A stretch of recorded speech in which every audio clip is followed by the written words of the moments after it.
يا أيها الذين آمنوا اتقوا الله وقولوا قولا سديدا يصلح لكم أعمالكم ويغفر لكم ذنوبكم ومن يطع الله ورسوله فقد فاز فوزا عظيما.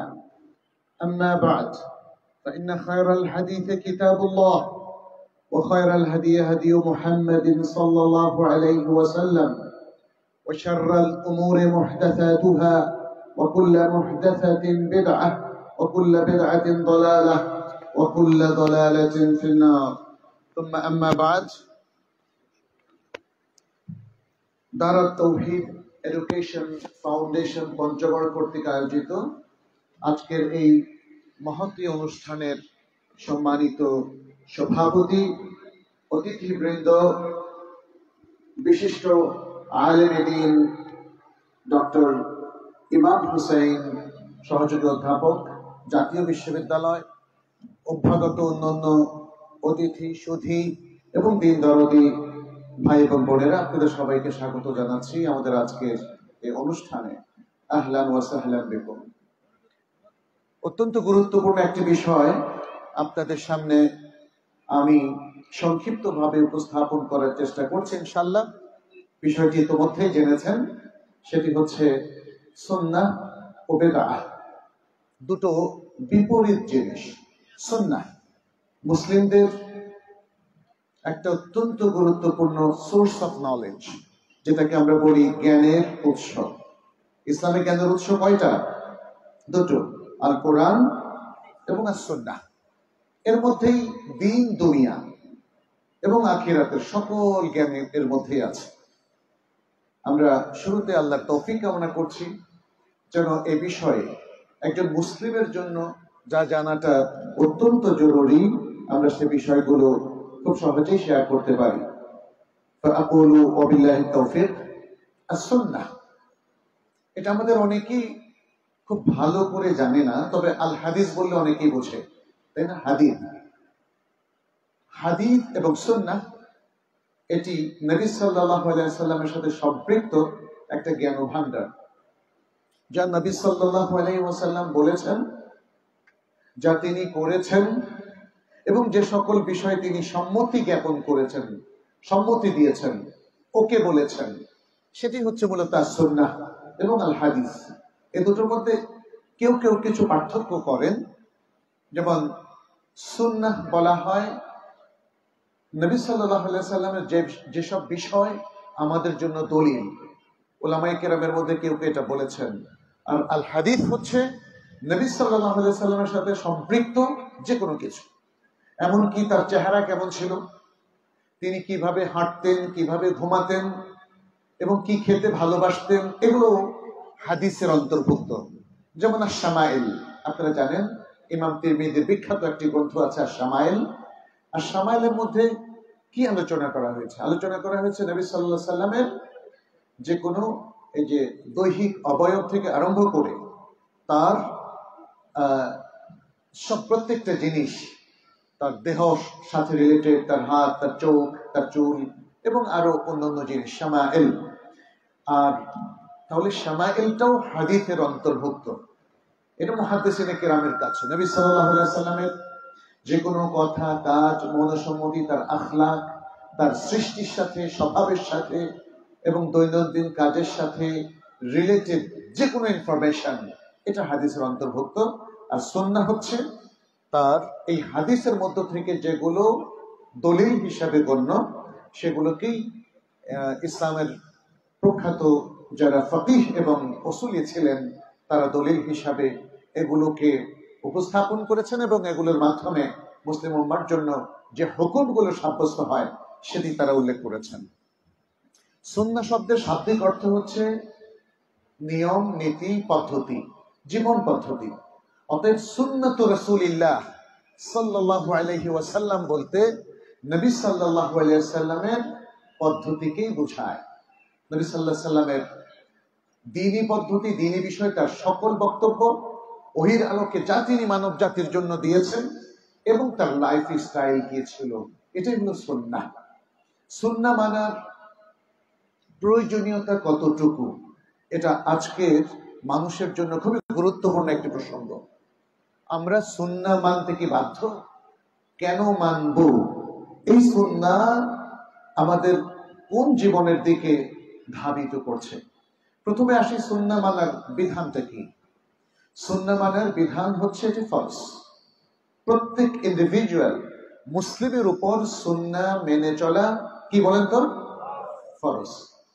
এটা কোনো সুন্নাহ মুস্তাহাব নয়। সুন্নাহর আরেকটা অর্থ হচ্ছে, আমরা যেমন আমাদের যারা ফকিহ তাদের কাছে শুনি এই কাজটা করা সুন্নাত, এই কাজটা করা ওয়াজিব, এই কাজটা করা ফরজ। সেটি হচ্ছে হুকুমের দিক থেকে যে কাজগুলো অপশনাল, ঐচ্ছিক, সেগুলো ফুকাহায়ে কেরাম সুন্নাহ হিসেবে উল্লেখ করেছেন। সেই সুন্নাহ নিয়ে আমরা এখানে আলোচনা করছি না। তাহলে কোন সুন্নাহ নিয়ে আমরা আলোচনা করছি? আমরা রাসূল সাল্লাল্লাহু আলাইহি সাল্লামের নীতি ও আদর্শ ও বিধান নিয়ে আলোচনা করছি। রাসূল সাল্লাল্লাহু আলাইহি সাল্লামকে অনুসরণ করাটা কি ফরজ? ফরজ। নারী পুরুষ সকল মুসলিমের উপরে এবং সকল মানুষের উপরে নবী সাল্লাল্লাহু আলাইহি সাল্লামের উপর অনুসরণ করা ফরজ। অসংখ্য দলিল আছে এর। আল্লাহ সুবহানাহু ওয়া তাআলা বলছেন, কুল আতিউল্লাহ ওয়া আতিউর রাসূল, বলো তোমরা আল্লাহর আনুগত্য করো এবং রাসূলের আনুগত্য করো। ওয়া মা আতাকুমুর রাসূলু ফাখুযুহু ওয়া মা নাহাকুম আনহু ফান্তাহু, রাসূল তোমাদের কাছে যা নিয়ে এসেছেন তা তোমরা গ্রহণ করো এবং যা তিনি নিষেধ করেছেন তা তোমরা সর্বতোভাবে বর্জন করো। তাহলে রাসূলের নির্দেশ মান্য করা কি ফরজ, এবং তার নিষেধাজ্ঞা, তিনি যে জিনিসগুলো বর্জন করতে বলেছেন সে বর্জন করাও ফরজ। অতএব আমরা সংক্ষেপে বলবো সুন্নাহ মানা ফরজ। নবী সাল্লাল্লাহু আলাইহি ওয়াসাল্লাম বলেছেন, তারাকতু ফীকুম আমরাইন লান তাদিল্লু মা তামাসসাকতুম বিহিমা কিতাবাল্লাহি ওয়া সুন্নতি, তোমাদের কাছে দুটো জিনিস রেখে যাচ্ছি, দুটো জ্ঞান ভান্ডার রেখে যাচ্ছি, তোমরা কখনোই বিভ্রান্ত হবে না যদি তোমরা এই দুটোকে শক্তভাবে আঁকড়ে ধরে থাকো। আজকের প্রেক্ষাপটে অনেক মানুষ তারা বিভ্রান্ত, জ্ঞানের দ্বারা আলোকিত নয়। তারা অনেকেই সুন্নাহ সম্পর্কে প্রশ্ন তুলছে এবং বলছে আমাদের জন্য কোরআনই যথেষ্ট, সুন্নাহ আমাদের প্রয়োজন নেই। এটি বড় ধরনের একটা বিভ্রান্তি। আমরা লক্ষ্য করুন, আমরা সালাত পড়ি, তাই না? নামাজ পড়ি না? নামাজ কিভাবে পড়ে? আল কোরআন বলছে ও আকিমুস সালাহ, তোমরা সালাত কায়েম করো। কিন্তু কয় রাকাত পড়বে এটা কি কোরআন বলেছে? রুকু কয়টা করবে সেটা কি বলেছে? রুকুতে কি পড়বে সেটা কি বলেছে? আজকে যারা হাদিস মানে না, সুন্নাহ মানে না, তারা কিভাবে তাহলে সালাত পড়বে? তাই না? তাহলে তাদের সালাত পড়ার এই বিশুদ্ধ পদ্ধতি বর্জন করতে হবে। অতএব সুন্নাহ মানার কোনো বিকল্প নেই। একই কথা আসে যাকাতের ক্ষেত্রে। যাকাত কিভাবে দিবেন? আল কোরআন বলছে ওয়াতুজ যাকাত, আর তোমরা যাকাত দাও। কত টাকা যাকাত দিবেন? কোন সম্পত্তিতে যাকাত দিবেন? যাকাতের নিসাবটা কি, ওশরটা কি, এগুলো কি কোরআন একদম ডিটেইলস বিস্তারিত বর্ণনা করে দিয়েছে? বর্ণনা করেনি। হয়তো প্রশ্ন করতে পারেন কেন কোরআন বর্ণনা করলো না? আল্লাহ নির্দেশ দিয়েছেন, তিনি নিজেই তো এটা বর্ণনা করে দিতে পারতেন। আল্লাহ তো বর্ণনা করেছেন। প্রিয় ভাইয়েরা, প্রিয় বোনেরা, আল্লাহ বর্ণনা করেছেন। আল্লাহর বর্ণনা কখনো আমরা পাই কোরআনে, কখনো আমরা পাই সুন্নাহে, হাদিসে। নবী সাল্লাল্লাহু আলাইহি সাল্লামকে কি আল্লাহ তাআলা রাসূল হিসাবে প্রেরণ করেন নাই? তিনি কি আমাদের রাসূল নন? তাকে দিয়েই তো আল্লাহ বর্ণনা করেছেন। তিনি তো রাসূল আল্লাহর পক্ষ থেকে। আল্লাহ যা বলেছেন সেটাকে কথা, কাজ এবং বিশ্লেষণ করে সেটা তিনি জগৎবাসীর সামনে তুলে ধরেছেন। এই জন্যই তো আল্লাহ তাআলা তাকে রেকমেন্ড করলেন, বললেন কি ওয়া মা আতাকুমুর রাসূলু ফাখুযুহু ওয়া মা নাহাকুম আনহু ফান্তাহু, রাসূল তোমাদের কাছে যা নিয়ে এসেছেন, কমন একটা কথা বলা হচ্ছে, যা কিছু নিয়ে এসেছেন তা তোমরা গ্রহণ করো। তাহলে আপনি কি বেছে নিতে পারবেন যে আমি নামাজটা নিলাম, যাকাতটা নিলাম না, যাকাতটা নিলাম, সাওমটা নিলাম না, সাওমটা নিলাম, কুরবানি নিলাম না? সুযোগ আছে? না। প্রত্যেকটা ইবাদত, প্রত্যেকটা বিধান, প্রত্যেকটা জায়গায় রাসূল যে নির্দেশনা নিয়ে এসেছেন ওহীর মাধ্যমে আল্লাহ সুবহানাহু ওয়া তাআলার পক্ষ থেকে, সেটা মেনে চলাটা প্রত্যেকটা মানবের উপর ফরজ। রাসূল যা নিয়ে এসেছেন সেটা কি শুধুই ইবাদত? আরো অনেক কিছু। রাসূল ইমানের অনেক মাসআলা নিয়ে এসেছেন আল্লাহর পক্ষ থেকে। ইমানের এই মাসআলাগুলো ইলম, এগুলো জ্ঞান। এই জন্য কোনো মুসলিম, আপনারা ইতিমধ্যে ইমানের মাসআলা তাওহীদ শিরক নিয়ে যথেষ্ট আলোচনা শুনেছেন। ইমানের প্রত্যেকটা জিনিস জানতে হবে কোরআন এবং সুন্নাহ থেকে। নিজের থেকে বানিয়ে কিছু করা যাবে? আপনি যদি বলেন যে অমুক ব্যক্তি আমার উপকার করতে পারে, সে যদিও কবরে শায়িত আছে, এই কথাটিকে মানা যাবে? মানা যাবে না, কারণ এটা সরাসরি কোরআন এবং সুন্নাহর বিরুদ্ধে। এবং আল কোরআন এভাবে প্রত্যেকটা ফয়সালা আমাদের সামনে দিয়েছে। এই জন্য আল্লাহ সুবহানাহু ওয়া তাআলা তার রাসূলকে বলেছেন, ফা'লাম আন্নাহু লা ইলাহা ইল্লাল্লাহ, জেনে নাও যে আল্লাহ ছাড়া সত্যিকার আর কোনো ইলাহ নেই। সুতরাং তাওহীদের জ্ঞানটা ইলম, ইমানের জ্ঞানটা ইলম, আকীদার জ্ঞানটা ইলম, ইবাদতের জ্ঞান ইলম। দেখেন, আপনারাই যদি আমরা প্রশ্ন করার সুযোগ দেই, হয়তো প্রশ্নের সুযোগ থাকবে, আপনারা প্রশ্নগুলো করতে পারেন সেদিকে লিখিত আকারে, আমরা সেগুলোর উত্তর দেওয়ার চেষ্টা করব। 5টা পর্যন্ত আলোচনা চলবে, তারপরে প্রশ্নোত্তর, এবং আসরের আগেই আমরা শেষ করব ইনশাআল্লাহ। আসরের সালাত যখন কায়েম হয় তার আগে ইনশাআল্লাহ।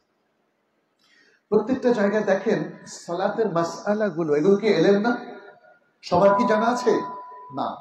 যারা কোনো বই, বিশুদ্ধ বই পড়ে জেনেছে, সে ইলমটা তার আছে, অথবা কোনো বিশুদ্ধ মুহাক্কিক আলেমকে জিজ্ঞেস করে যে জেনেছে, তার জানা আছে।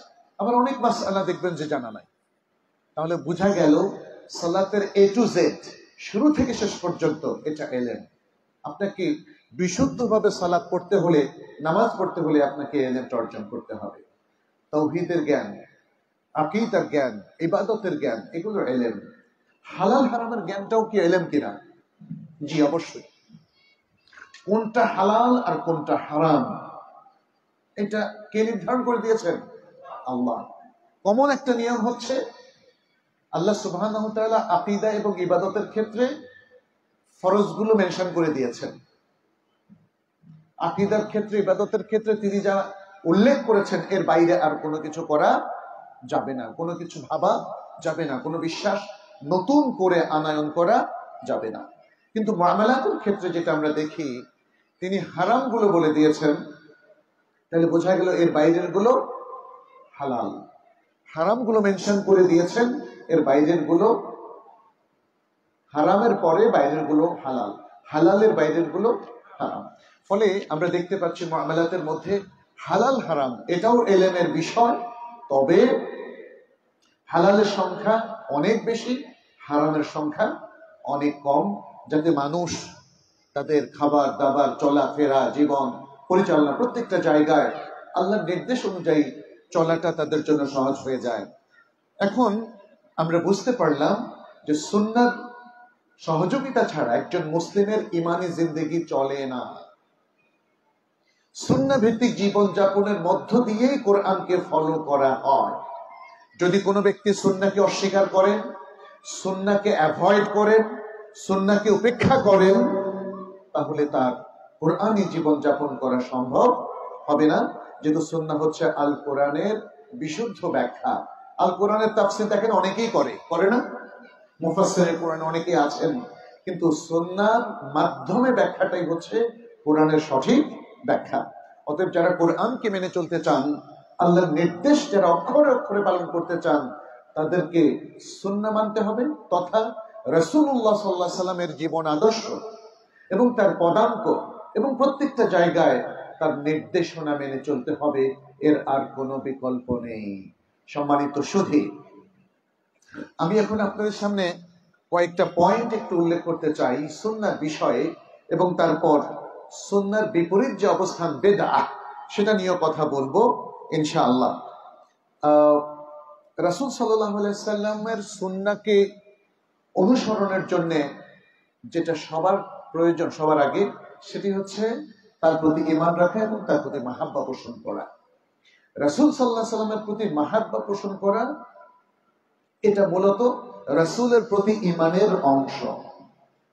আমাদের দেশের অনেক মানুষ রাসূলুল্লাহ সাল্লাল্লাহু আলাইহি ওয়াসাল্লামের প্রতি মাহাব্বত পোষণ করে, কিন্তু সেটা হচ্ছে বাহ্যিক কিছু জাঁকজমক অথবা বানানো কিছু বেদাত দিয়ে। আপনারা দেখবেন অনেকেই তাকে মাহাব্বা করে মিলাদ অনুষ্ঠানের মধ্য দিয়ে, ঠিক না? অনেকেই জশ্নে জুলুস, সেই রবিউল আউয়াল, 12 রবিউল আউয়াল কিছু আনুষ্ঠানিক বেদাতের মাধ্যমে তাকে ভালোবাসা বলে ঘোষণা দিতে চায়। তাকে ভালোবাসা ঈমানের অংশ, কারণ তিনি বলেছেন বুখারী মুসলিমের সে বিখ্যাত হাদিস, লা ইউমিনু আহাদুকুম হাত্তা আকুনা আহাব্বা ইলাইহি মিন ওয়ালিদিহি ওয়া ওয়ালাদিহি ওয়ান নাসি আজমাইন। তোমাদের কেউ ততক্ষণ পর্যন্ত মুমিন হবে না যতক্ষণ পর্যন্ত আমি তার বাবা, তার সন্তান এবং সকল মানুষের চাইতে তার কাছে প্রিয়তম না হব। অতএব রাসূল সাল্লাল্লাহু আলাইহি সাল্লামকে ভালোবাসা এটা ঈমানের অংশ। আর তার সুন্নাহকে ভালোবাসা তখনই সম্ভব যখন আপনি রাসূলকে ভালোবাসবেন। রাসূলের ভালোবাসাটা উদ্ঘাটন করতে হবে। রাসূলকে ভালোবাসা মানে তার ইত্তেবা করা। আল্লাহ সুবহানাহু ওয়া তাআলা বলেন, কুল ইন কুনতুম তুহিব্বুনাল্লাহা ফাত্তাবিউনি ইউহিব্বুকুমুল্লাহ। বলো, যদি তোমরা ইন কুনতুম তুহিব্বুনাল্লাহ, যদি আল্লাহকে ভালোবেসে থাকো তাহলে আমার অনুসরণ করো। যদি আমরা আল্লাহ এবং তার রাসূলকে ভালোবাসি তাহলে তার নিদর্শন একটা মাত্র কাজ, সেটা কি? ইত্তিবাউর রাসূল। ইত্তিবাউর রাসূল, ইত্তিবাউর রাসূল মানে হচ্ছে ইত্তিবাউস সুন্নাহ, সুন্নাহর ইত্তিবা করা। তাহলে আল্লাহ তোমাদেরকে ভালোবাসবেন এবং তোমাদের পাপকে ক্ষমা করে দেবেন। ইসলাম খুব সলিড ভাবে, স্পষ্ট ভাবে আমাদের কাছে সুন্নাহর এই গুরুত্বের কথা তুলে ধরেছে। মুসলিম জীবন রাসূল সাল্লাল্লাহু আলাইহি সাল্লামকে ভালোবেসেই পরিপূর্ণ হতে পারে। রাসূল সাল্লাল্লাহু আলাইহি সাল্লামের সুন্নাহ অনুসরণের মধ্য দিয়েই আমাদের জীবনের চমৎকার সৌন্দর্য ফুটে উঠতে পারে। সম্মানিত সুধী, আমরা যেই কাজগুলোতে এই যে সুন্নাহকে ভালোবাসা, ইত্তেবা করা, সুন্নাহকে পরিপালন করা কিভাবে সম্ভব, যে কাজগুলোর মাধ্যমে, সেগুলো একটা একটা করে পয়েন্ট আমি আপনাদের সামনে তুলে ধরছি। কেউ ইচ্ছে করলে নোটও করতে পারেন বা মনে রাখার চেষ্টা করবেন। 1 নাম্বার, নবী সাল্লাল্লাহু আলাইহি ওয়াসাল্লামকে দুনিয়ার সব যুগের সকল মানুষের উপর প্রাধান্য দেওয়া। দুনিয়ার শ্রেষ্ঠ মানুষকে নবী মুহাম্মদ সাল্লাল্লাহু আলাইহি ওয়াসাল্লাম। নবীদের মধ্যে সবচেয়ে শ্রেষ্ঠ কে? মুহাম্মদ সাল্লাল্লাহু আলাইহি ওয়াসাল্লাম। অতএব নবী সাল্লাল্লাহু আলাইহি ওয়াসাল্লাম সম্পর্কে আমাদের এই আকীদা পোষণ করতে হবে, তিনি সকল মানুষের মধ্যে, সকল মানুষ বলতে বনি আদম, বনি আদমের বাইরে আর কোনো মানুষ আছে? আর কোনো মানুষ নেই। অতএব বনি আদমের সকল মানুষের মধ্যে তিনি শ্রেষ্ঠ, তিনি নেতা। যেমনটি তিনি বলেছেন, আনা সাইয়্যিদু ওয়ালাদি আদম ওয়ালা ফাখর, আমি বনি আদমের সকল মানুষের সর্দার, নেতা, এবং এতে কোনো ফখর নেই। অতএব আমাদেরকে তাকে সেই মর্যাদা দিতে হবে এবং সেই মর্যাদার সাথে তার সুন্নাহ সে মর্যাদা পেয়ে যাবে। মুসলিমের একটা হাদিসের মধ্যে বলা হয়েছে, ইন্নাল্লাহ আস্তাফা কিনানাতা মিন ওয়ালাদি ইসমাঈল ওয়াস্তাফা কুরাইশ মিন কিনানা ওয়াস্তাফা মিন কুরাইশ বনি হাশিম ওয়াস্তাফানি মিন বনি হাশিম। নিশ্চয় আল্লাহ সুবহানাহু ওয়া তাআলা ইসমাঈলের সন্তান থেকে কিনানাকে চয়ন করেছেন এবং কিনানা থেকে কুরাইশকে তিনি নির্বাচন করেছেন, আর কুরাইশ থেকে তিনি বনি হাশিমকে নির্বাচন করেছেন শ্রেষ্ঠত্বের দিক থেকে, আর বনি হাশিম থেকে তিনি আমাকে মনোনীত করেছেন। ফলে নবী সাল্লাল্লাহু আলাইহি ওয়াসাল্লামের হাদিস থেকে স্পষ্ট হলো যে তিনি হচ্ছেন আল্লাহ সুবহানাহু ওয়া তাআলার নির্বাচিত সবচেয়ে শ্রেষ্ঠ বান্দা। তিনি নবী ও রাসূল। বিশ্বাস করতে হবে তিনি শেষ নবী এবং শেষ রাসূল। অনেক মানুষ আছে যারা তাকে শেষ নবী ও রাসূল হিসাবে মানে না। তাদের ঈমানটা কি থাকবে? শেষ নবী ও রাসূল কে? মুহাম্মদ সাল্লাল্লাহু আলাইহি ওয়াসাল্লাম। অতএব এটা আমাদের ঈমানের অংশ, এটা সুন্নাহ পরিপালনের অংশ, এটা নবী সাল্লাল্লাহু আলাইহি সাল্লামকে ভালোবাসার অংশ। যারা বলবেন নবী মুহাম্মদ সাল্লাল্লাহু আলাইহি সাল্লাম শেষ নবী ও রাসূল নন, তারা মূলত ইসলাম ত্যাগ করলেন, ইসলামের বিরুদ্ধে চলে গেলেন, ঈমানের থেকে বাইরে চলে গেলেন। আচ্ছা, এরপর যে হাদিসটা আমি বলেছিলাম সে হাদিসটা আবারও একটু উল্লেখ করি। সহিহ মুসলিমের আরেকটা বর্ণনা, যে নবী সাল্লাল্লাহু আলাইহি ওয়াসাল্লাম বলেছেন, আনা সাইয়্যিদু ওয়ালাদ আদম ওয়ালা ফাখর ওয়া আউয়ালু মান ইয়ানশাক্কু আনহুল কবর ওয়া আউয়ালু শাফি'in ওয়া আউয়ালু মুশাফফি'in। বলেছেন আমি বনি আদমের সর্দার কিয়ামতের দিন, এবং এতে কোনো ফখর বা গৌরব নেই, গর্ব অহংকার নেই। আর আমি সেই ব্যক্তি কিয়ামতের দিন যার কবর সবার আগে ফেটে যাবে, যিনি কবর থেকে সর্বপ্রথম উঠবেন, এবং আমি প্রথম শাফাআতকারী আল্লাহর কাছে, এবং আমার শাফাআতই আল্লাহ সর্বপ্রথম কবুল করবেন। অতএব যেদিক থেকে ভাবুন না কেন, তিনি যে শ্রেষ্ঠ, এতে কোনো সন্দেহ নেই। দ্বিতীয় যে বিষয়টি, সেটি হচ্ছে রাসূল সাল্লাল্লাহু আলাইহি সাল্লামের সুন্নাহ মেনে তার সাথে সব ধরনের আদব রক্ষা করতে হবে। যারা রাসূল সাল্লাল্লাহু আলাইহি ওয়াসাল্লামের সুন্নাহ ফলো করেন না, আদবের দিক থেকে তারা সবচেয়ে ভয়ঙ্কর পর্যায়ে আছেন, তাই না? রাসূল সাল্লাল্লাহু আলাইহি ওয়াসাল্লাম আপনার সামনে আসছেন আর আপনি বলছেন আমি আপনার সুন্নাহ মানি না। সম্ভব এটা? প্রিয় ভাইরা, আজকে যারা রাসূল সাল্লাল্লাহু আলাইহি ওয়াসাল্লামের সুন্নাহ মানছেন না, তারা কোনো আদব রক্ষা করছেন না। এছাড়াও আরো অনেকগুলো আদব আছে। রাসূল সাল্লাল্লাহু আলাইহি ওয়াসাল্লাম সম্পর্কে কোনো কটূক্তি করা, এটা কি? এটা কুফরি। রাসূল সাল্লাল্লাহু আলাইহি ওয়াসাল্লামের প্রতি অশ্রদ্ধা জ্ঞাপন করা, এটা কুফরি। রাসূল সাল্লাল্লাহু আলাইহি ওয়াসাল্লামের যখন সুন্নাহর আলোচনা আসে, তখন শ্রদ্ধার সাথে সেগুলো শ্রবণ করতে হবে। সর্বাত্মক চেষ্টা করতে হবে তার যে কোনো সুন্নাহ, সেটা ফরজ হোক, ইভেন মুস্তাহাব হোক, যাই হোক না কেন, সকল সুন্নাহকে সাধ্যমতো পরিপালন করা, এটা হলো রাসূল সাল্লাল্লাহু আলাইহি ওয়াসাল্লামের সুন্নাহর আদব। রাসূল সাল্লাল্লাহু আলাইহি ওয়াসাল্লামের নাম যখন উল্লেখ করা হবে, তখন কি করতে হবে? দুরূদ পড়তে হবে। আল্লাহ সুবহানাহু ওয়া তাআলা আল কোরআনে বলেছেন, ইন্নাল্লাহা ওয়া মালাইকাতাহু ইউসাল্লুনা আলান নবী ইয়া আইয়ুহাল্লাযীনা আমানু সাল্লু আলাইহি ওয়া সাল্লিমু তাসলিমা। নিশ্চয়ই আল্লাহ এবং ফেরেশতাগণ রাসূলের উপর, নবীর উপর সালাত প্রেরণ করেন। নবী আল্লাহ যে সালাত প্রেরণ করেন, তার অর্থ হচ্ছে আল্লাহ প্রশংসা করেন। মালাইকা সালাত প্রেরণ করার অর্থ দোয়া করেন। এবং তারপর তিনি বললেন, ইয়া আইয়ুহাল্লাযীনা আমানু, হে ঈমানদাররা, সাল্লু আলাইহি ওয়া সাল্লিমু তাসলিমা, তোমরা নবীর উপর সালাত এবং সালাম প্রেরণ করো। আমরা বাংলা বলি দরুদ। দরুদ মানে হচ্ছে সালাত এবং সালাম প্রেরণ করা। অতএব যখন আপনি বলবেন রাসূলুল্লাহ, সাথে সাথে কি বলবেন? সাল্লাল্লাহু আলাইহি ওয়াসাল্লাম। যখন বলবেন মুহাম্মদ, কি বলবেন? সাল্লাল্লাহু আলাইহি ওয়াসাল্লাম। বিশুদ্ধ মত অনুযায়ী রাসূল সাল্লাল্লাহু আলাইহি ওয়াসাল্লামের নাম উল্লেখের সাথে সাথেই দরুদ পড়াটা, অর্থাৎ সালাত এবং সালাম পেশ করাটা, এটা ওয়াজিব। এটা ওয়াজিব। আচ্ছা, এটা হলো প্রথম একটা বিষয়। রাসূল সাল্লাল্লাহু আলাইহি ওয়াসাল্লামের মুআজিজা, মানে তার যে মর্যাদা, তার যে ফজিলত, তার যে বৈশিষ্ট্য, এই সব কিছু আপনার আমার আলোচনায় আসতে হবে। কিভাবে রাসূল সাল্লাল্লাহু আলাইহি ওয়াসাল্লামকে ভালোবাসবো, তার বৈশিষ্ট্য কি ছিল, তার মর্যাদাটা কি, ইসলামে তার পজিশনটা কি, তাকে কতটুক মেনে চলতে হবে, এই আলোচনার মধ্য দিয়ে তাকে বারবার স্মরণ করতে হবে। আপনি লক্ষ্য করবেন যে আমাদের সমাজে আজকে অনেক মানুষই দেখবেন কোরআন পড়াটা ভুলে গেছে কিনা, শুদ্ধভাবে পড়তে পারে না।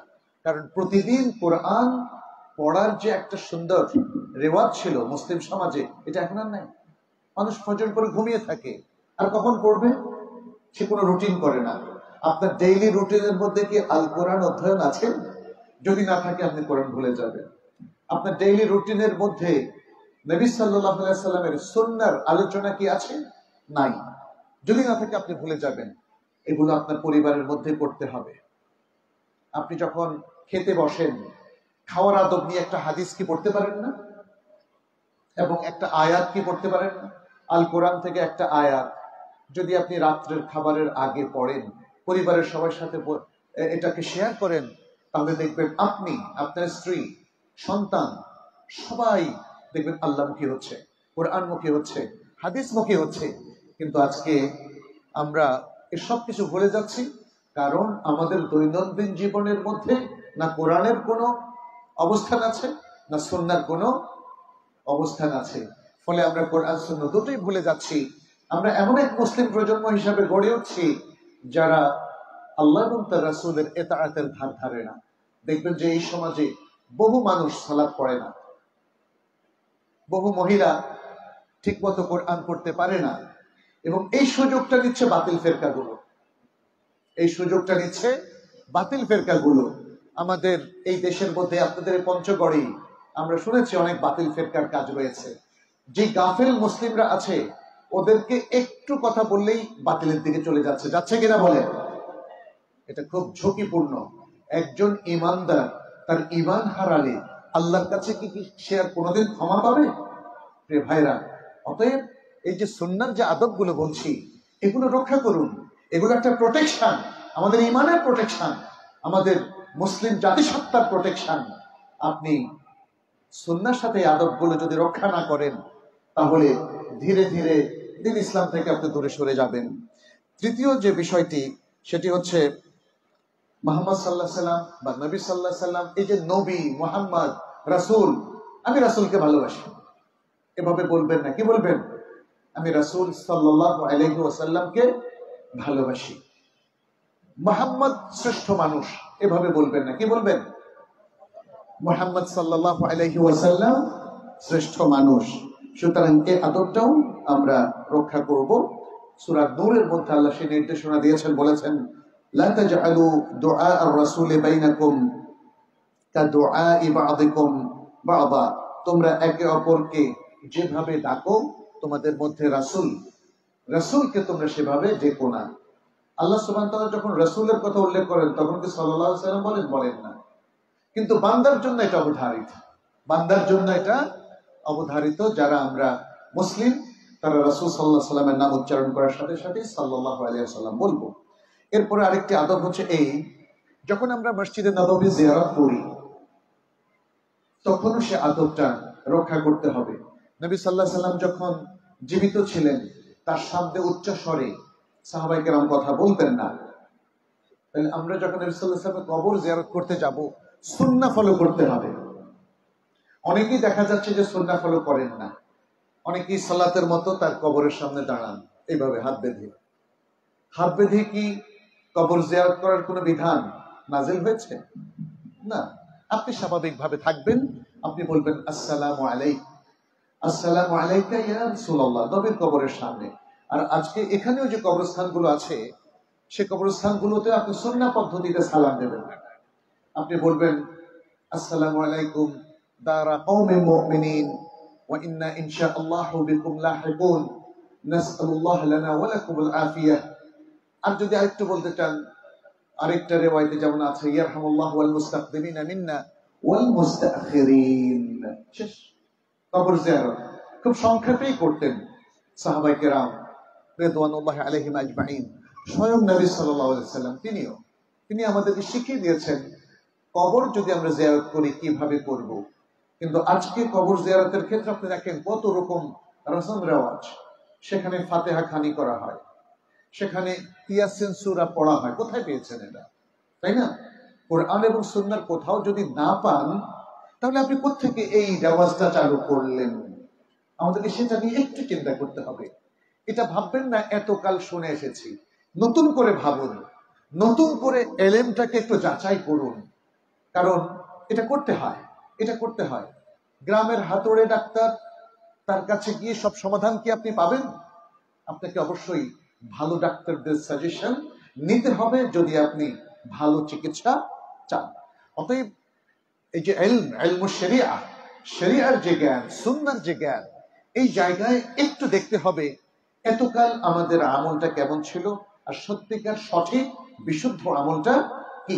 কিভাবে কবর জিয়ারত করতে হবে, কিভাবে এই যে আমাদের সামনে শাবান মাস আসে, আমরা বিভিন্ন দিন যে ইবাদতগুলো করছি এর কোনগুলো সঠিক কোনগুলো বেঠিক, এগুলো কিন্তু আমাদেরকে সুন্নাহর আলোকেই যাচাই করতে হবে। আমাদেরকে আল কোরআন এবং সুন্নাহ দেওয়া হয়েছে যেন মানুষ তার সমাজে প্রচলিত নানা ধরনের রসম রেওয়াজকে পরীক্ষা নিরীক্ষা করে দেখে, যেটা কোরআন এবং সুন্নাহ রেকমেন্ড করে, বলে যে ওকে, সেটাই ওকে। যেটা কোরআন সুন্নাহর মধ্যে ওকে হয় না সেটা আর ওকে হবে না। ছোট্ট একটা উদাহরণ দেই। নবী সাল্লাল্লাহু আলাইহি সাল্লাম যখন মদিনায় আসলেন তিনি দেখলেন যে সেখানে মানুষ দুটো উৎসব পালন করছে। আপনারা কি জানেন সে উৎসব দুটোর নাম কি? কে বলতে পারবেন? একটা হলো নাইরোজ, নববর্ষ, নববর্ষ উৎসব। আরেকটা হলো মেহরাজান। নাইরোজ আর মেহরাজান এগুলো পারস্যদের তৈরি করা দুটো উৎসব ছিল। সেটা মদিনাবাসী যারা মুশরিক ছিল তখন তারা সেটাকে পালন করত, কারণ পারস্যের লোকেরাও মুশরিক ছিল। নবী সাল্লাল্লাহু আলাইহি ওয়াসাল্লাম বললেন, এই দুটোর বদলে আল্লাহ তোমাদেরকে দুটো উত্তম উৎসব দিয়েছেন, একটা হলো ঈদ উল ফিতর আর একটা হলো ঈদ উল আযহা। সেই থেকে এই ধরনের জাহিল এবং শিরক যুক্ত যে কোনো উৎসব হারাম হয়ে গেছে, মনে রাখবেন। তাহলে এখন আমরা আবার নতুন করে কি নাইরোজ চালু করব? বলেন, মেহরাজান চালু করব? অথবা নাইরোজ মেহরাজানের মতো যদি সমাজে আরো কোনো নতুন অনুষ্ঠান আসে সেটা চালু করা যাবে না। আমাকে সুন্নাহ দিয়ে সবকিছুকে এভাবে বিচার করতে হবে। মানুষ অনেক অনেক আমল করে সওয়াবের আশায়, এই আমলটার দলিল কি থাকতে হবে না? দলিল এবং ইলম থাকতে হবে। আন্দাজে একটা জিনিস চালু করে দিলেন, যেমন ধরেন আমি বললাম যে এই মাহফিলে একটা চেয়ার বসান মাঝখানে বা তিনটা, এই তিনটা চেয়ার এর মধ্যে যারা বসবে তারা 1 লক্ষ করে সওয়াব বেশি পাবে। এটা কি অ্যাকসেপ্ট করবেন আপনারা? কেন করবেন না? করবেন না এই জন্য যেটা বানিয়ে বলা হয়েছে, এর পক্ষে কোনো কোরআন হাদিসের কোনো দলিল নাই। দেখবেন সমাজে যে ভুলগুলো প্রচলিত আছে, যার পক্ষে কোরআন হাদিসের দলিল নাই, কিন্তু আমরা অ্যাকসেপ্ট করে বসে আছি। ওই যে এলেম নাই, জানি না, শুনি নাই, দেখছি, দেখে দেখে আমল করছি। এখন নতুন করে যদি একটা কিছু কেউ চালু করে তখন কিন্তু প্রশ্নটা উঠে আসবে। যদি কেউ বলে এই যে পিলারটা দেখা যাচ্ছে, এই পিলারের সাথে এটাকে ধরে 1 ঘন্টা দাঁড়িয়ে থাকলে 1 কোটি সওয়াব হবে, কেউ অ্যাকসেপ্ট করবে? এটা গ্রহণ করবে? কারণ আপনি বলবেন এই প্রথম শুনলাম। হাদিসের অনেক জ্ঞান আমাদের কাছে নাই, আমরা প্রথম শুনে রিয়াক্ট করি, বলি যে এটা প্রথম শুনলাম, আগে কেন শুনি নাই। এলেম তালাশ না করলে আপনি আগে শুনবেন কোত্থেকে? সহিটাও অনেক সময় দেখা যায় যে কেউ কেউ না শুনে সেটা সে রিজেক্ট করে দেয়, বলে যে এটা প্রথম শুনলাম। আমাকে আমাদের খুব শ্রদ্ধাভাজন একজন ব্যক্তি, উনি মারা গিয়েছেন রাহিমাহুল্লাহ, অনেক আগের ঘটনা, আমাকে বললেন যে মনজুর, তোমরা এই যে একটা নতুন কথা বলছো, বেতেরের সালা 1 রাকাত পড়া যায়, এটা কোথায় পাইলা? উনি আমার অনেক সিনিয়র ছিলেন এবং ইউনিভার্সিটির প্রফেসর ছিলেন। আমি বললাম, স্যার এটা তো আমরা বলি নাই তো প্রথম। কে বলেছে? নবী সাল্লাল্লাহু আলাইহি ওয়াসাল্লাম বলেছে। দলিল কোথায়? তখন বুখারী, আবু দাউদ সহ বেশ কয়েকটা হাদিস দিলাম। উনিও আলেম মানুষ ছিলেন, বাট সামহাউ মিস করেছেন। উনি দেখার পরে বললেন, ও আচ্ছা। সুতরাং আপনি প্রথম শোনা মানেই পৃথিবীতে এটা প্রথম বলা হলো এটা না। নবী সাল্লাল্লাহু আলাইহি ওয়াসাল্লামের অনেক কথা, অনেক সুন্নাহ, অনেক আমল অনেক মানুষ জানে না, ঠিক কি না? তাহলে যেটা জানেন না জেনে নেন, আর যেটা আপনি করছেন সেটা একটু যাচাই করেন, তার পক্ষে কোরআন হাদিসের কোনো দলিল আছে কি না। যদি দলিল না থাকে তাহলে কিসের ভিত্তিতে করছেন আপনি বলেন, তাই না? কিসের ভিত্তিতে করছেন? আপনি কি তাহলে রাসূল সাল্লাল্লাহু আলাইহি ওয়াসাল্লামের সাথে আদব রক্ষা করে চলেছেন?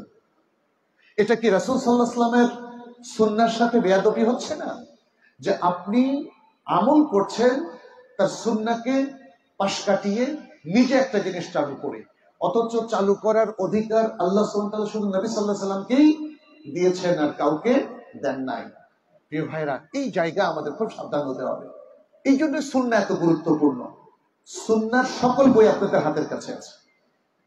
সহিহ বুখারী, সহিহ মুসলিম, সুনান আল আরবাআ, যেটা সুনান আবি দাউদ, সুনান আন-নাসাই, সুনান তিরমিজি, সুনান ইবনে মাজাহ, এবং এগুলোর মধ্যে বিশুদ্ধ হাদিসগুলোকে আলাদা করে উল্লেখ করে দেওয়া হয়েছে। হাদিস অ্যাবসাস আপনাদের কাছে আছে না? হাদিস অ্যাবসটা, আল হাদিস, বাংলা হাদিস, আপনি দেখেন সেগুলোতে মেনশন করে দেওয়া আছে সহিহ হাদিসগুলোকে।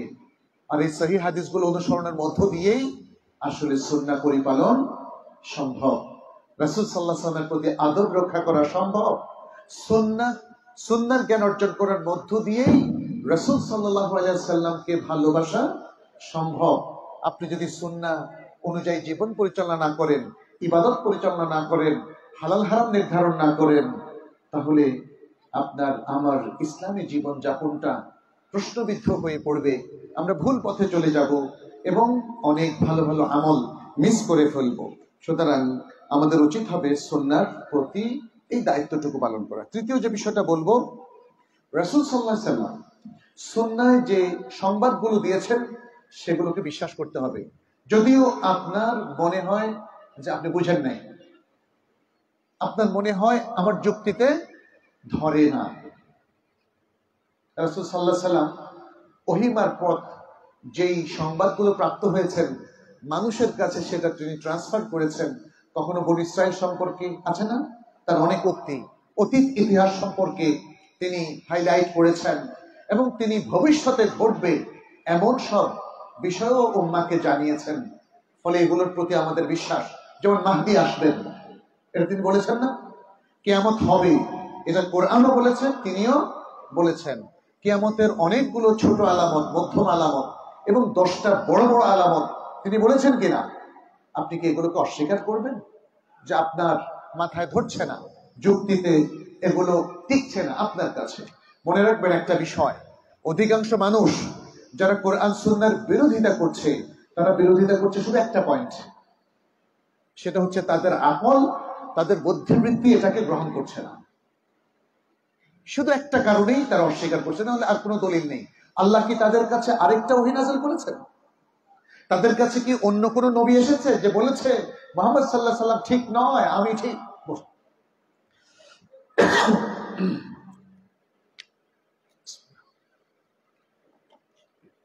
আলহামদুলিল্লাহ।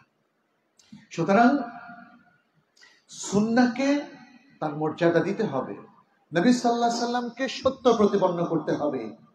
সেই যুগেও প্রথমে নবী সাল্লাল্লাহু আলাইহি সাল্লামের এই ইনফরমেশন গুলো যারা সত্য হিসেবে গ্রহণ করে নাই, তারাই কিন্তু কাফের মুশরিক ছিল। আর আজকে যদি নবী সাল্লাল্লাহু আলাইহি সাল্লামের দেওয়া এই ইনফরমেশন, তথ্যগুলোকে আপনি গ্রহণ করতে না পারেন, তাহলে কিভাবে ইমানদার হবেন প্রিয় ভাইরা? এটা একটু মনে রাখতে হবে। এখানে আল্লাহ সুবহানাহু ওয়া তাআলা নবী সাল্লাল্লাহু আলাইহি সাল্লামকে সার্টিফাই করেছেন। সূরা আন-নাজমের মধ্যে বলছেন, ওয়ান নাজমি ইযা হাওয়া মা দাল্লা সাহিবুকুম ওয়া মা গাওয়া ওয়া মা ইয়ানতিকু আনিল হাওয়া ইন হুয়া ইল্লা ওয়াহয়ুন ইউহা। তারকার শপথ, যখন তা অস্ত যায়, তোমাদের সাথে মুহাম্মদ সাল্লাল্লাহু আলাইহি ওয়াসাল্লাম ভ্রষ্ট হননি, তিনি বিভ্রান্ত হননি, তিনি প্রবৃত্তির বশবর্তী হয়ে কোনো কথা বলেন না, তিনি যা বলেন সেটা ওহীর মারফতই বলে থাকেন, তিনি ওহীর বাইরে কোনো কথা বলেন না।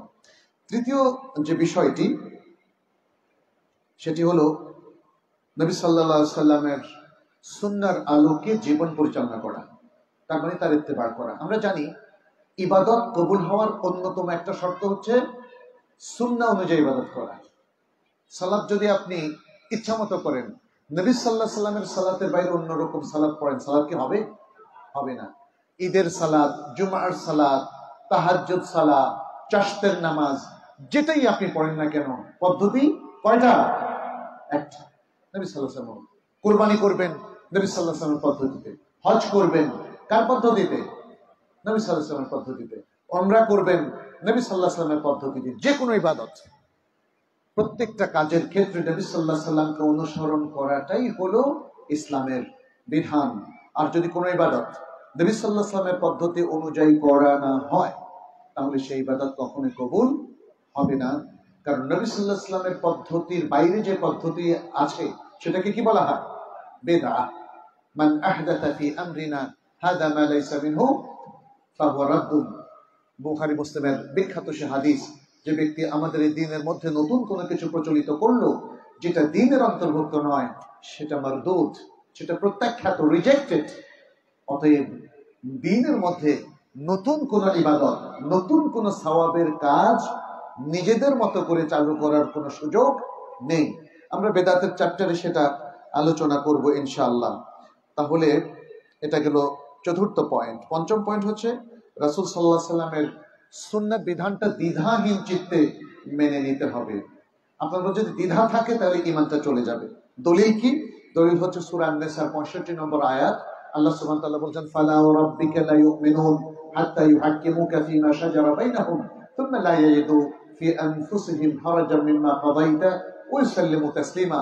তোমার রবের শপথ, তারা ততক্ষণ পর্যন্ত ঈমানদার হবে না যতক্ষণ না তারা তাদের মধ্যকার যে বিবাদমান বিষয় রয়েছে সেগুলোর মধ্যে তোমাকে ফয়সালাকারী হিসেবে নির্ধারণ না করে, এবং তারা এই ব্যাপারে তুমি যে ফয়সালা দিয়েছ সে ফয়সালার ব্যাপারে তাদের মনের মধ্যে কোনো দ্বিধা অনুভব না করে, সর্বান্তকরণে মেনে না নেয়, ততক্ষণ পর্যন্ত তারা ঈমানদার হবে না। প্রিয় ভাইরা, অতএব এটা কঠিন কথা, এটা কঠিন কথা।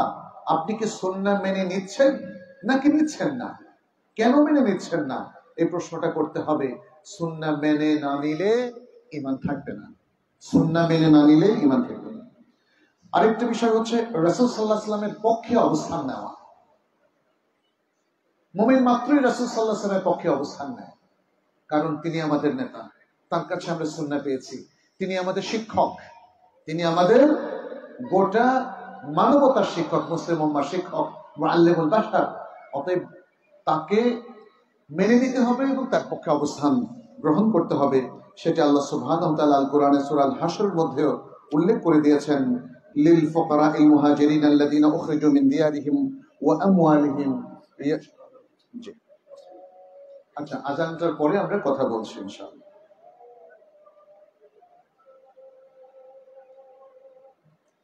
আল্লাহ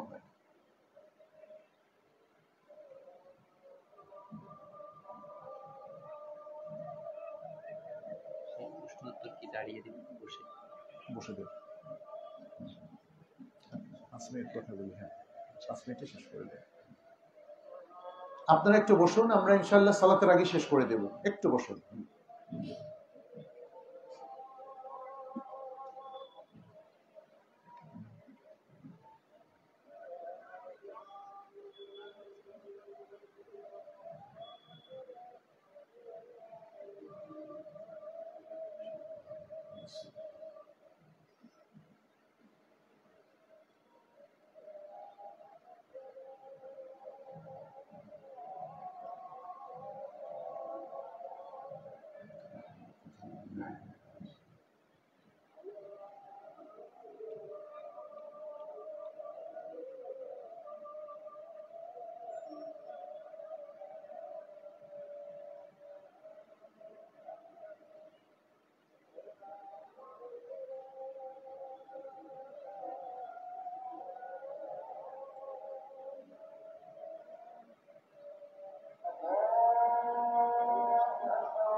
এরপর কোনটাতে শেষ করে দেবো আমরা?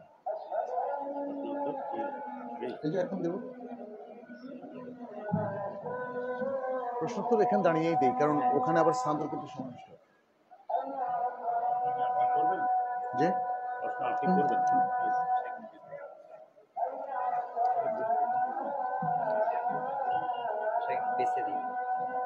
একটু বেশি প্রশ্নকে এখন উঠাবো আমরা, দরকার শুরুতেই সংঘর্ষ না চাও ভালো।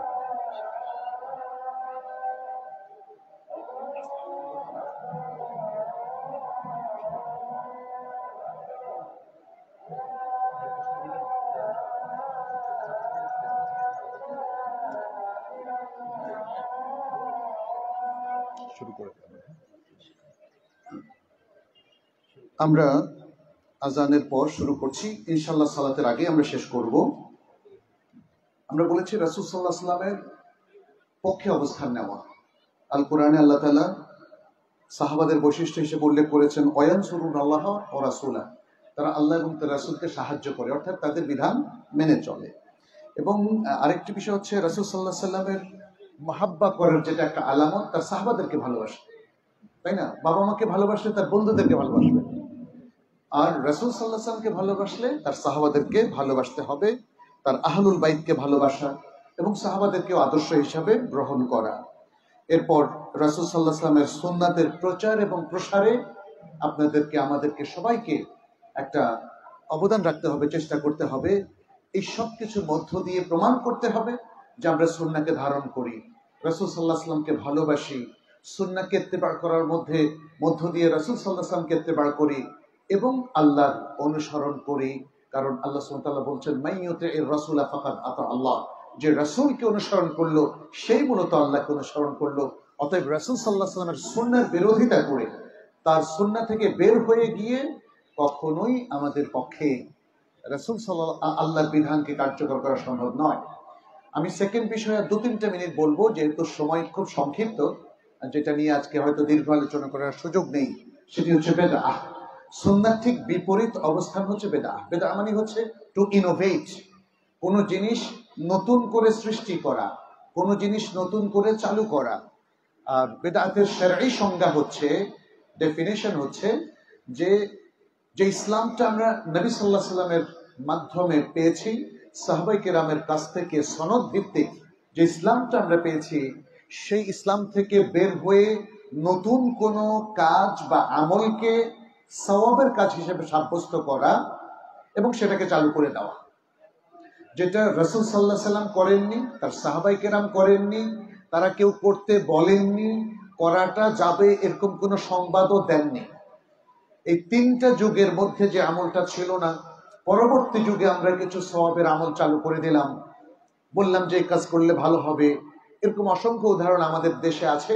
আপনি দেখেন, যেমন মিলাদ পালন করা, কবর ভিত্তিক অনেকগুলো ওরস করা, কিংবা সেখানে তাওয়াফ করা, তারপরে তাবিজ তোমার থেকে আরম্ভ করে অনেকগুলো কাজ আপনি দেখবেন আমাদের সমাজে চালু হয়েছে, যেগুলো দ্বীনের নামে চালু হয়েছে।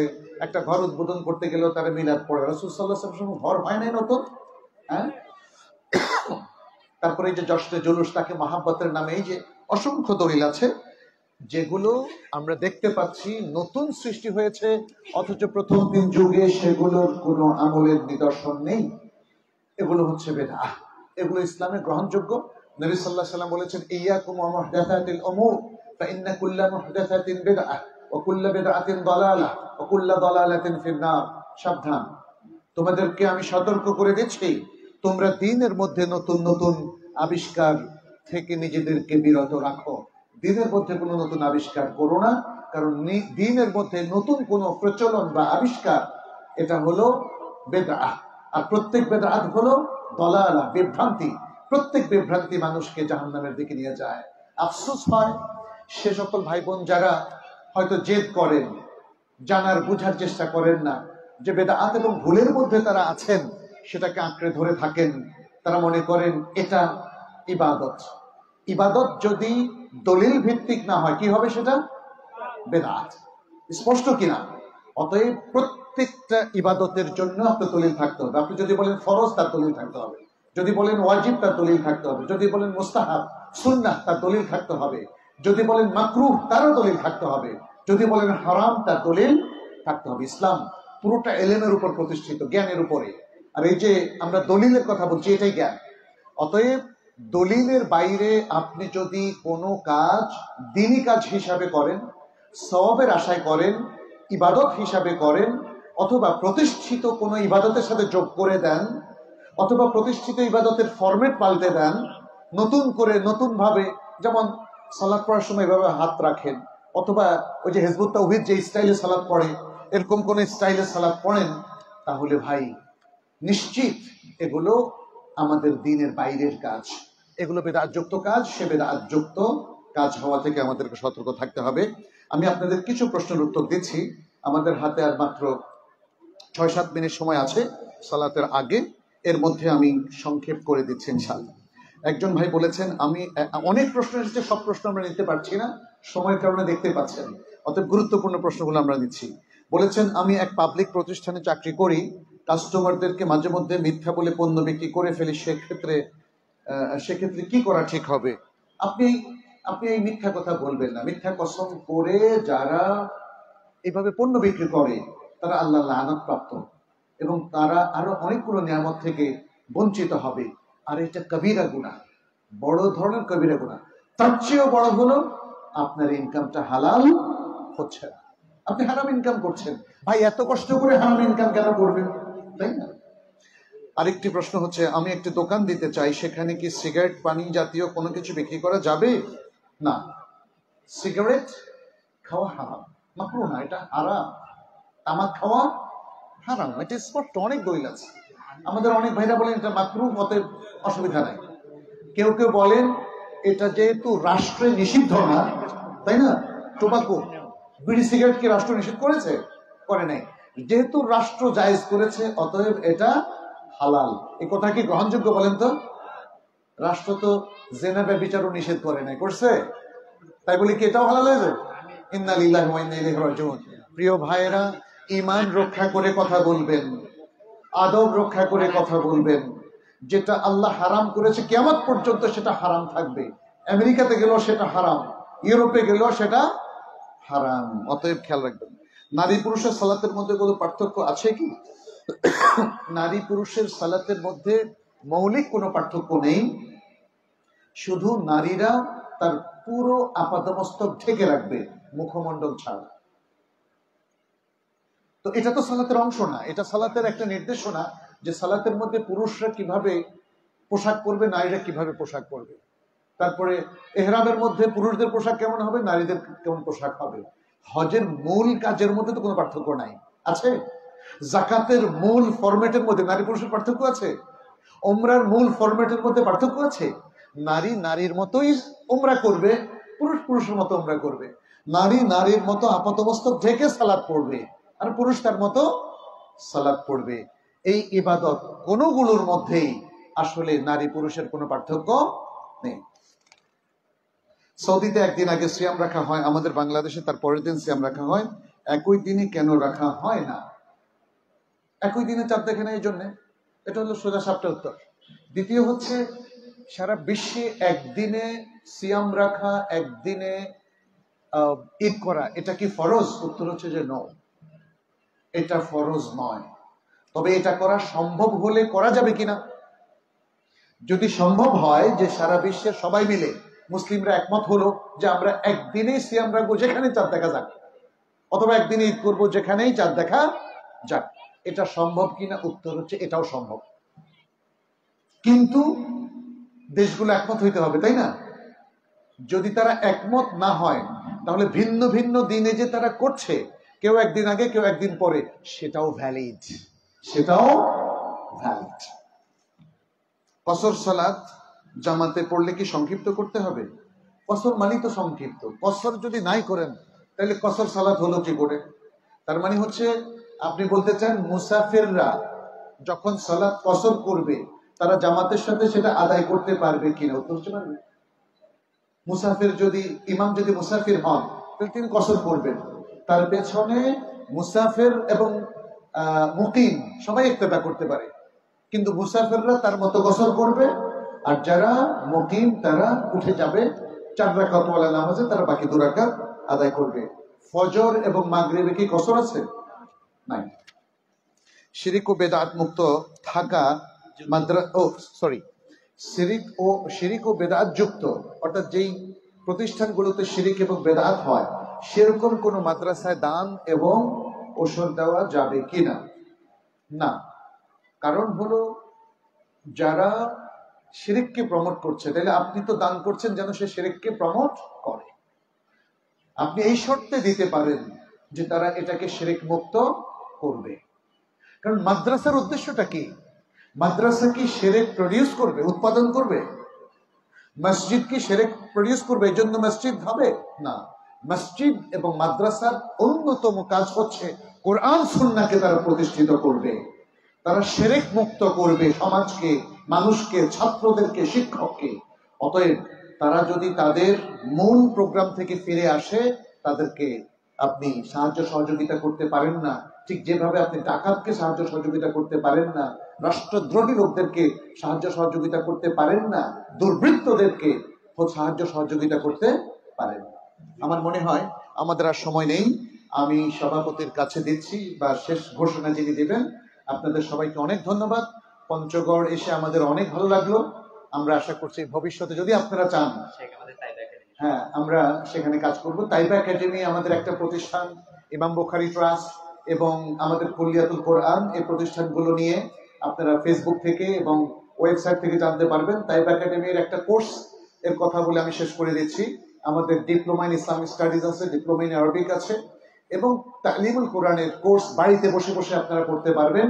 সেই কোর্সে আপনারা এনরোল করবেন। আর এখানে মোহাম্মদ আরিফুল ইসলাম, তিনি আমাদের প্রতিনিধি হিসাবে কাজ করছেন, তার মাধ্যমেও আপনারা ভর্তি হতে পারবেন। অনেকগুলো ফ্রি কোর্স আছে, সেগুলো আপনারা করতে পারবেন। আল্লাহ আমাদের আপনাদের সকল ভুলকে ক্ষমা করুন, পাপকে ক্ষমা করুন, আমাদেরকে দুনিয়া আখিরাতে কল্যাণ দান করুন, বারাকা দান করুন, তৌফিক দান করুন। আল্লাহর কাছে সেই দোয়া চেয়ে এবং আপনাদেরকে আবার শুকরিয়া জানিয়ে শেষ করছি। হাদা সাল্লাল্লাহু সাল্লাম আলা নবিয়িনা মুহাম্মদ ওয়া আলা আলিহি ওয়া আসহাবিহি আজমাইন। সুবহানাকাল্লাহুম্মা ওয়া বিহামদিক আশহাদু আল লা ইলাহা ইল্লা আনতা আস্তাগফিরুকা ওয়া আতুবু ইলাইক। আসসালামু আলাইকুম ওয়া রাহমাতুল্লাহি ওয়া বারাকাতুহু। আসসালামু আলাইকুম। আমরা